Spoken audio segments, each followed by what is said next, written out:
আলিপুরদুয়ারের কুমারগঞ্জ, সেখানে বিরোধী এজেন্টকে যথারীতি বসতে না দেওয়ার অভিযোগ। সেখানে যারা বসতে দেননি প্রার্থী তাদের তাড়া করেছেন।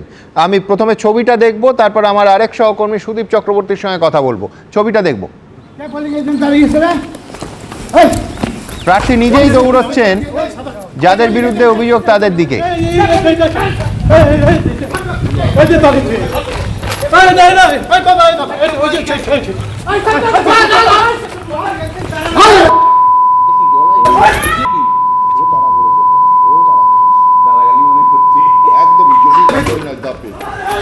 এত বড় সাহস, পোলিং এজেন্ট তাড়াবি?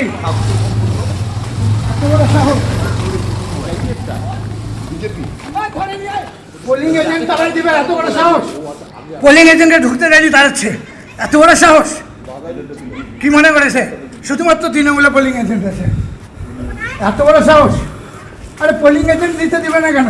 কে পোলিং এজেন্ট তাড়িয়েছে রে?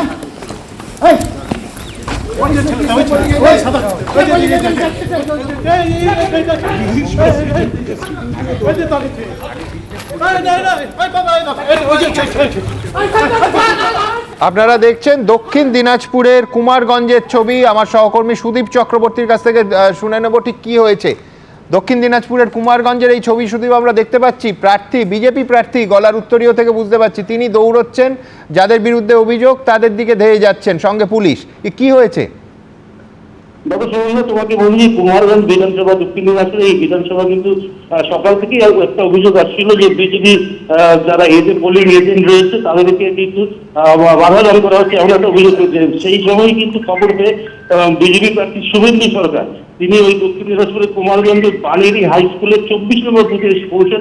এসে দেখেন ঠিকই বেশ কিছু দুষ্কৃতী তারা কিন্তু বিজেপি যে পোলিং এজেন্ট আছেন তাদেরকে বাধা দান চেষ্টা করছেন এবং তিনি কিন্তু সঙ্গে সঙ্গে তাদের দিকে ধেয়ে যান এবং তাদেরকে তাই শুভেন্দু সরকারকে দেখে তারা কিন্তু পালাতে শুরু করে পেছন কিন্তু তিনিও তার যে বডিগার্ড রয়েছেন তারাও কিন্তু তার এই বিজেপি প্রার্থীর পেছন যান এবং তাদের যে অভিযোগ এই যে দুষ্কৃতী রয়েছে এরা কিন্তু প্রত্যেকে তৃণমূল আসতে বলে তারা কিন্তু শুভেন্দু সরকার একটা অভিযোগ তুলেছেন। সুগন্ধা, ধন্যবাদ।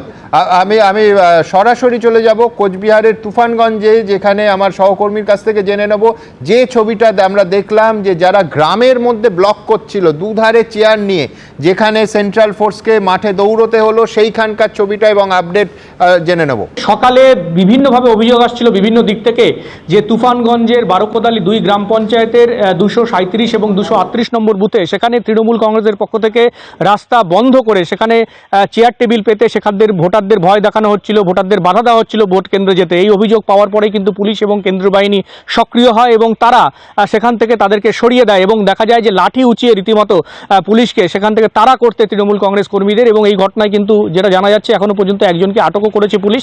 তবে এই নিয়ে কিন্তু এলাকায় যথেষ্ট উত্তেজনা ছিল, তবে পরিস্থিতি এখন নিয়ন্ত্রণে এসেছে। এখন কিন্তু সাধারণ ভোটাররা সেখানে ভোট দিতে যেতে পারছে এবং এখন পর্যন্ত এখনো কিন্তু নতুন করে কোনো অশান্তির ঘটনা সেখানে ঘটেনি। সুমনদা, এবিপি আনন্দ, এগিয়ে থাকে, এগিয়ে রাখে।